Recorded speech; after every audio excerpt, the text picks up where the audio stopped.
안녕하세요. 선생님입니다. 자, 오늘은 강화도 조약에 대해서 한번 공부해 보도록 하겠습니다. 자, 강화도 조약.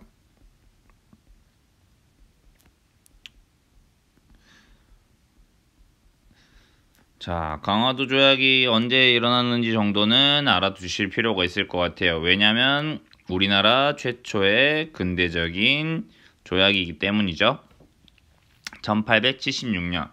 이제 이때부터 바로 조선이 본격적인 개화 정책을 펼치게 된다. 이렇게 생각해 주시면 되겠습니다. 자, 그러면 강화도 조약의 배경에 대해서 먼저 알아볼 필요가 있겠죠. 전 시간에 배웠던 인물 누구였죠? 바로 흥선대원군이었죠. 자, 이 흥선대원군이 결국 정치에서 물러나게 된다. 자, 흥선대원군이 결국 정치에서 물러나게 된다. 자, 이유는 바로 굉장히 개혁적인 정책들을 펼치면서 양반 세력들의 반발을 사는 그런 정책들이 많았잖아요. 서원을 철폐한다든지 뭐 호포제로 양반에게 세금을 물린다든지. 그래서 굉장히 흥선대원군은 양반들에게 많은 공격을 당했고, 결과론적으로는 고종이 이제 20살이 넘어서 고종이 직접 정치를 할 수 있는데 왜 왕의 아버지인 대원군이 계속 정치를 하느냐라는 비판을 받게 되면서 결국 물러나게 된다. 하지만 이 흥선대원군은 이런 권력에 대한 욕심이 끊임없이 계속 있었던 인물입니다. 그래서 이제 나중에 본격적으로 이 흥선대원군이 결국 충돌하게 되는 인물이 바로 고종의 부인이었던 바로 민비가 되겠습니다. 자, 그럼 흥선대원군이 물러나고 나자 바로 당연히 정치를 하게 된 사람은 누구였을까요? 왕이었던 고종과 더불어서 바로 이 민비. 고종은 결국 자신의 부인이었던 요 민비에게 굉장히 기대게 됩니다. 이 민비 역시 정치적인 야심이 굉장히 컸던 그런 여인이라 볼 수 있죠. 흥선대원군이 어찌 보면 이게 참 역사라는 게 재밌고도 그런 게, 흥선대원군은 세도 정치를 개혁하기 위한 여러 가지 정치를 펼쳤던 사람이잖아. 즉 왕의 부인의 가문이 권력을 독점하는 게 세도 정치였는데, 그 세도 정치가 왕권을 약화시킨다는 걸 봤기 때문에 가장 어떻게 보면은 뭐랄까 대단해 보이지 않는 집안 출신이었던 바로 이 민비를 자신의 아들인 고종의 부인으로 며느리로 삼은 거죠. 하지만 이 민비가 굉장히 야심이 있는 여성이었던 걸 이제 몰랐던 거죠. 그러니까 이 흥선대원군 시아버지와 이 민비 며느리 사이에 갈등들이 굉장히 나중에는 심해지게 된다. 이렇게 생각해 주시면 되겠습니다. 자, 그 다음 이제 민비. 그러니까 민비는 결국 자기의 세력을 끌어들이기 위해서 바로 자신들의 친척인 이 민씨 세력들을 굉장히 정치판에 들여놓는 것이죠. 그러니까 어떻게 보면 흥선대원군이 그렇게 막으려고 했던 외척이 좀 더 심해진다, 이렇게 볼 수도 있겠죠.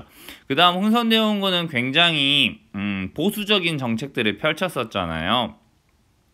맞아요. 척화비를 세우고 쇄국정책, 그 다음에 통상수교를 거부했죠. 하지만 이제 신하들 사이에서도 이제는 개화를 해야 된다, 통상을 해야 되고 이제 우리 조선 우리들끼리만 막을 수는 없다, 서양의 것들을 받아들이고 배울 것들은 배워야 된다, 이런 이야기들을 결국 하게 되는 것이죠. 바로 그런 세력들을 우리가 뭐라고 부르냐면 통상개화파라고 부릅니다. 통상, 말 그대로 조선이 발전하려면 다른 나라와 통상, 교류를 해야 한다. 그 다음 뭘 해야 된다? 마찬가지로 개화, 서양의 문물들을 받아들여야 된다 라고 주장하는 인물들이 목소리가 커지기 시작했다는 거죠. 대표적인 인물이 바로 박규수라고 하는 인물이다. 박규수 우리 이전에 본 적 있을 거야. 뭐에서 본 적 있는 것 같아? 제너럴 쇼모노 사건. 맞아요. 이 제너럴 쇼모노 사건 때 평양까지 올라온 제너럴 쇼모노를 불태워버렸던 사람이 박규수잖아. 하지만 선생님이 말했죠. 박규수는 이렇게 꽉 막혀있는 사람은 아니다. 그렇죠? 그래서 이제 그런 서양의 세력들의 강함을 본 신하들이 이제 개화를 해야 된다, 그런 입장들이 강해지면서 이제 고종과 민비, 민씨 세력들이 이제 서양과 받아들여야 된다, 이런 대외 정책에서의 변화가 나타나기 시작하는 것이죠. 자, 이때 일본에서는 그러면 자, 이렇게 고종과 민비 세력들 꼭 기억해 두셔야 되겠죠. 자, 이제 일본에서는 마찬가지로 어떤 일들이 일어나고 있냐. 일본은 근대화를 성공하게 되죠. 아시아에서 유일하게 어떻게 보면 근대적인 개화 정책을 성공한 일본입니다. 그 일본 안에서 어떤 의견들이 나오냐면 바로 자신들이 바로 조선은 침략해야 된다. 이런 의견들이 나오기 시작하는 것이죠. 왜냐하면 생각해보세요. 선생님이 이야기했었잖아요. 바로 근대 제국주의 국가들은 바로 시장을 개척해야 되고 그래서 자신들의 식민지를 굉장히 많이 만드는 그런 경향들을 보여주고 있었다라고 했잖아요. 그래서 뭐 프랑스, 미국, 영국, 뭐 벨기에, 뭐 이탈리아 이런 수많은 나라들이 굉장히 많은 식민지들을 건설하고 있었던 거지. 그러니까 그런 모습들을 보고 배웠으니 일본은 이제 조선을 식민지로 삼아야겠다라는 그런 의견들이 많아졌던 것입니다. 그래서 바로 어떤 사건을 먼저 일으키냐면 바로 운효호라고 하는 사건입니다. 운효호 사건. 자, 이 운효호 사건을 바로 언제 일으키냐면 바로 1875년에 일으키게 돼요. 자, 그럼 운효호 사건이라는 것은 무엇이냐면요. 바로 이 일본이 개화 정책을 서양의 문물을 받아들여서 만든 최신식 군함이었던 거죠. 그러니까 지금으로 따지면 정말 가장 최첨단 기술들을 만들었던 배. 이 배를 우리나라의 해안가, 즉 바닷물의 깊이나 이런 걸 측량한다면서 이 일본의 운효를 강화도 앞바다에 보내는 거예요. 그래서 자꾸 앞에서 알짱알짱대고 뭐 우리나라 바닷물 깊이를 잰다든지 뭐 이러니까 바로 조선군 수비대가 그럼 어떻게 했겠어요? 야, 우리 땅인데 다가오지 마 라고 하면서 경고하는 대포를 쐈단 말이야. 진짜로 막 맞추려고 쏜 게 아니라 가라 이 말이지. 왜 우리 땅 앞에 와서 자꾸 포를 쏘느냐. 그랬더니 일본이 기다렸다는 듯이 오히려 반격 사격으로 아주 초지진을 박살을 내버립니다. 그리고 바로 영종도, 지금 인천국제공항이 있는 곳이 영종도예요. 거기에 상륙해서 약탈하고 사람들을 죽이는 것이죠. 그러고 나서 오히려 나중에 뭐라고 하느냐면 자기들은 정상적으로 항해 중이고 그냥 안전을 위해서 바닷물의 깊이를 쟀을 뿐인데 조선군이 갑자기 대포를 쐈다. 그래서 이 사건의 책임은 조선 너네에게 있다. 너네 이거 어떻게 책임질 거야? 너네가 책임지는 건 우리랑 교류를 하는 것이야 라고 이야기하면서 결국 압박을 가하는 것이죠. 이 운효 사건, 그러니까 운효라는 배 마찬가지로 일본의 군함도 조선군이 상대할 수 없었다는 이야기죠. 힘의 차이가 너무 난 걸 본 거죠. 때마침 또 개화를 해야겠다는 필요성을 조선 안에서도 느끼고 있었고 그렇기 때문에 결국 바로 강화도 조약이라고 하는 것이 맺어지게 된다.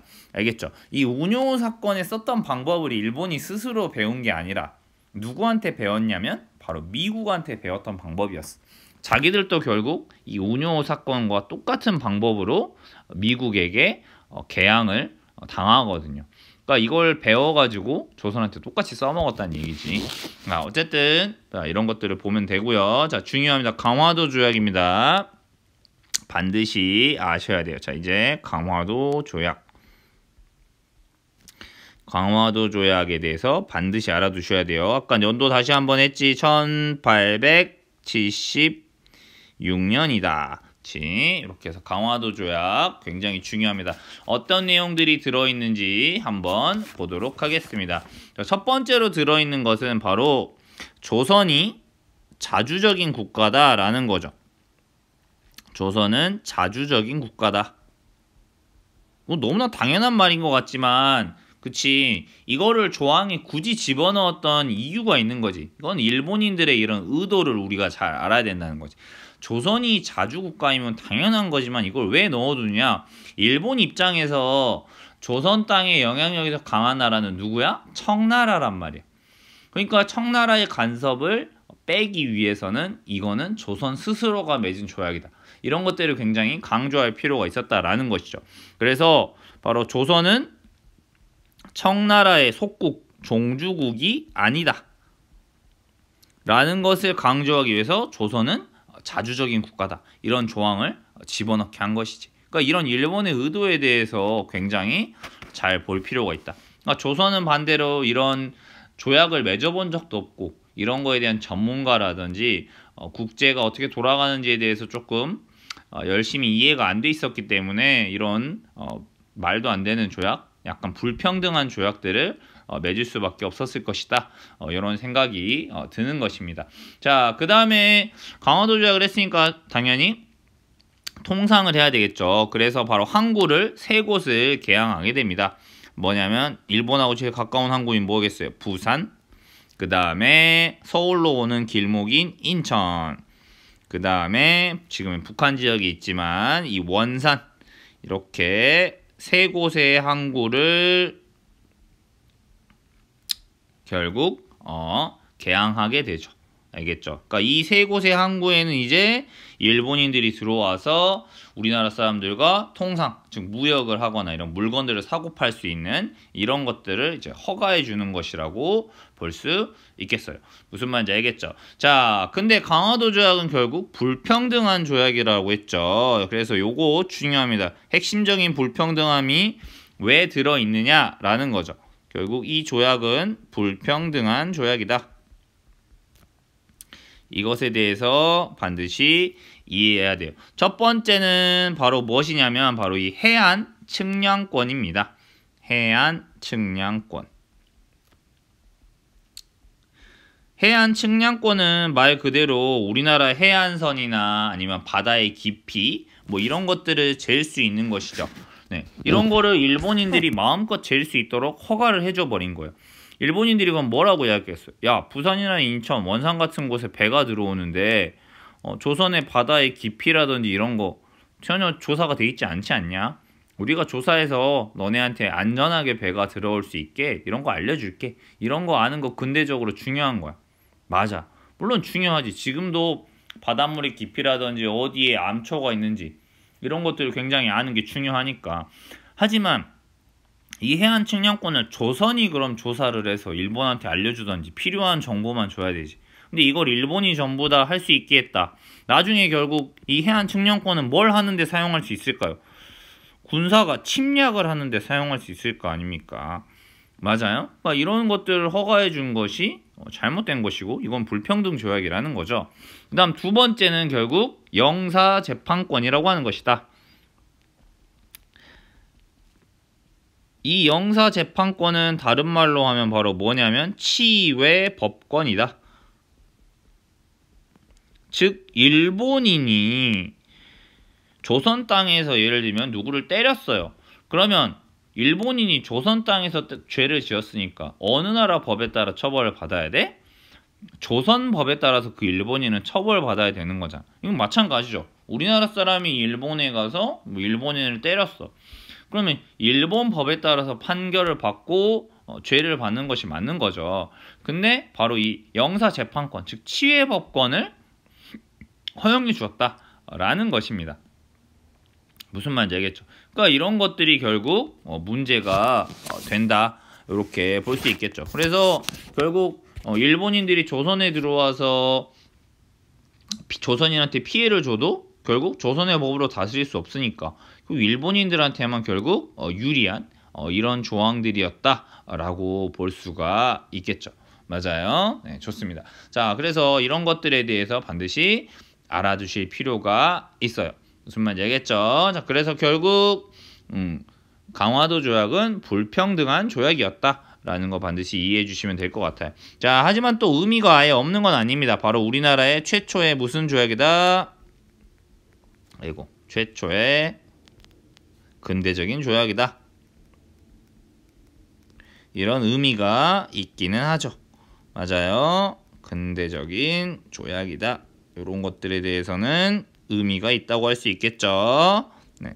그래서 결국 최초의 근대적 조약을 맺으면서 바로 통상도 하게 되기 때문이고, 그 다음 여러 가지 이제 개화에 대한 정책도 결국 시작하는 점이 되긴 하니까. 하지만 결국 이런 불평등한 조약이었다라는 걸 잊으면 안 되겠죠. 그러니까 우리나라도 앞으로 뭐 지금도 수많은 조약들을 맺어요. 약속들을 서로 맺는 겁니다. 그런 조약을 맺을 때 반드시 우리나라의 입장에서 다른 나라가 우리나라를 자신들이 좀 더 이득을 보려고 하지 않겠어요? 사람의 약속이란 다 그런 거잖아. 자기 이익을 위해서 움직이니까 그런 거에서 우리나라가 손해를 보지 않도록 해야 되겠죠. 맞아요. 네, 좋습니다. 자, 그 다음 이 이외에도 이제 부속 조약들을 맺게 된다는 얘기예요. 자, 부속 조약들을 결국 맺게 되는데 이것도 또 조선 사회에 굉장히 큰 영향들을 끼쳐 오게 됩니다. 자, 구체적으로 이제 이런 것들도 한번 알아볼 필요가 있을 것 같아요. 자, 이런 부속 조약들 중에서 조일, 수호, 조규, 부록이라고 하는 걸 세우는데 여기서 이제 일본인들이 살아가는 거류지 같은 걸 정하는 거지. 그러니까 일본인들이 살 수 있는 우리나라 안에서 사는 그런 지역들을 말하는 거야. 대표적으로 그런 것들이 뭐가 있냐면 우리가 차이나타운 이런 거 들어봤지. 인천에 가면 차이나타운이 있는데 그 차이나타운이 말 그대로 여기서 인천이 개항이 됐잖아, 얘들아. 그러니까 이 지역에서 이제 차이나타운 말 그대로 중국인들이 살아가는 지역. 그러니까 나중에 이제 중국이랑도 조약을 맺으니까. 그 다음 마찬가지로 그 차이나타운 옆에 보면 일본인들도 살던 곳이 있단 말이야. 그런 일본인들이 사는 곳을 정해준다. 이런 것들이 되겠습니다. 알겠죠? 근데 또 여기서 제일 문제가 되는 것들 중에 하나가 바로 뭐냐면 개항장에서 바로 일본의 화폐를 사용할 수 있게 하는 것이죠. 개항장에서 일본의 화폐, 그러니까 일본의 돈을 사용할 수 있게 허가해 주었다라는 겁니다. 이것도 굉장히 중요한 건데 돈이라는 거는 그 나라에 사용하는 거잖아요. 그러니까 일본의 화폐가 우리나라로 들어오게 된다? 이거는 어떻게 보면 일본에 의해 끌려다니는 거잖아.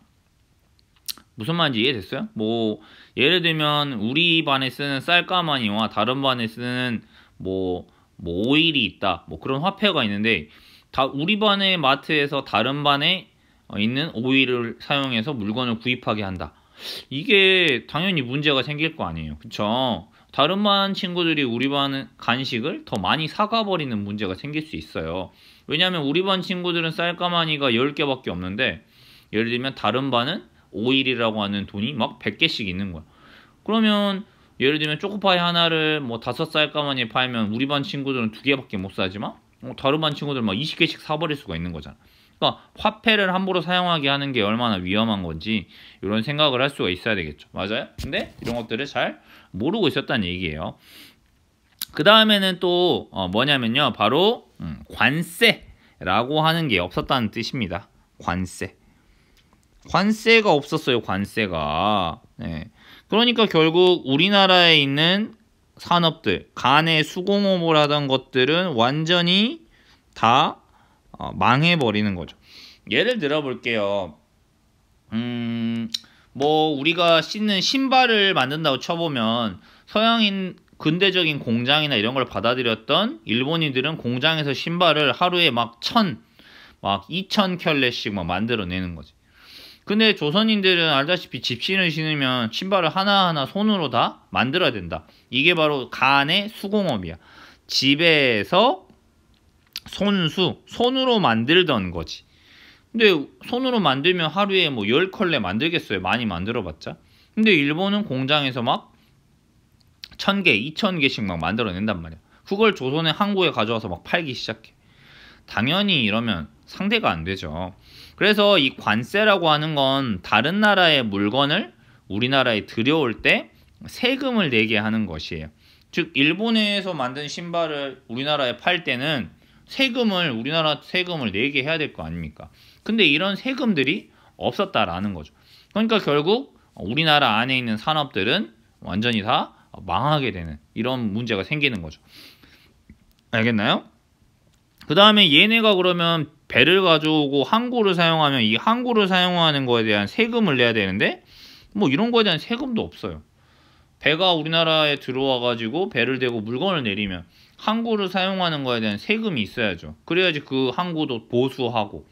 맞아요? 이렇게 할 텐데 그런 게 없으니까 그냥 뭐 지네 마음대로 들어왔다 나갔다 하는 거죠. 이런 세금을 제대로 걷지 못하는 문제. 무슨 말인지 알겠나요? 네. 이런 것들도 제대로 꼼꼼하게 따지지 못했던 것 같아요.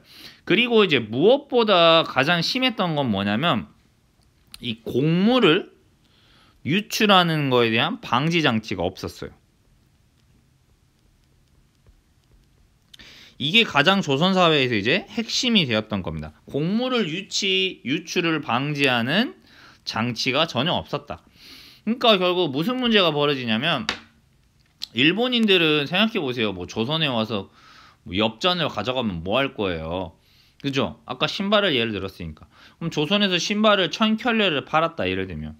그러면 그때 반대로 가져가는 건 뭐겠어요? 쌀이었던 거지, 쌀. 맞아요? 이 쌀들을 사가지고 가면 어쨌든 일본 안에서 쌀은 팔면 되잖아. 먹을 수 있는 거잖아. 그리고 일본에서는 굉장히 많은 양의 쌀이 필요했어. 왜 그럴까? 아까 말한 것처럼 공장을 돌리려면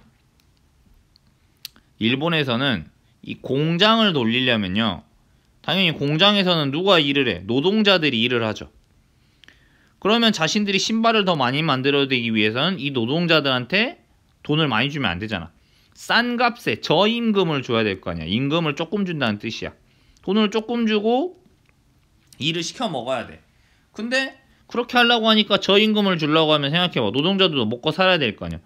반드시 뭘 안정화시켜놔야 돼? 바로 이 먹을 거. 쌀값을 굉장히 싸게 해놔야 될 거 아니에요. 그래야지 적은 임금을 주면서 일을 시킬 수 있을 거 아니에요. 그러니까 바로 이 쌀을 어디서 가져와서 자신들의 나라에 있는 노동자들한테 채워주는 거야? 바로 이 조선에 있는 이 쌀들을 일본으로 가져가는 것이지. 싼 값으로. 그래서 이 노동자들한테 먹이는 것이야. 그러면 이게 무슨 문제가 벌어지는 거예요? 조선 안에는 쌀이 부족해지는 거 아니겠어요? 그쵸? 조선 안에서 쌀이 부족해지니까 반대로 조선 안에서는 쌀값이 엄청나게 오르는 거죠. 조선 안에서는 쌀값이 엄청나게 폭등하죠. 그러면 결국 가난한 농민들이나 이런 사람들은 먹을 게 없어지는 거예요. 그러면 엄청난 불만이 생길 수밖에 없었겠죠. 맞아요. 네. 굉장히 이제 이런 것들의 문제가 생겨났다라고 볼 수 있는 것이죠. 맞아요. 이것이 바로 조선 사회에서 가장 큰 문제가 됩니다. 그래서 나중에 이제 뭐 이런 명령을 막 내립니다. 방공령이라 해서 이 곡식 쌀값이 너무 조선 안에서 오르니까 당연히 지주들이나 쌀 장사하는 사람들은 돈 많이 준다는 일본인한테 쌀을 팔겠죠. 그 사람들이 경제적인 이득을 위해서 장사를 하는 사람들이니까.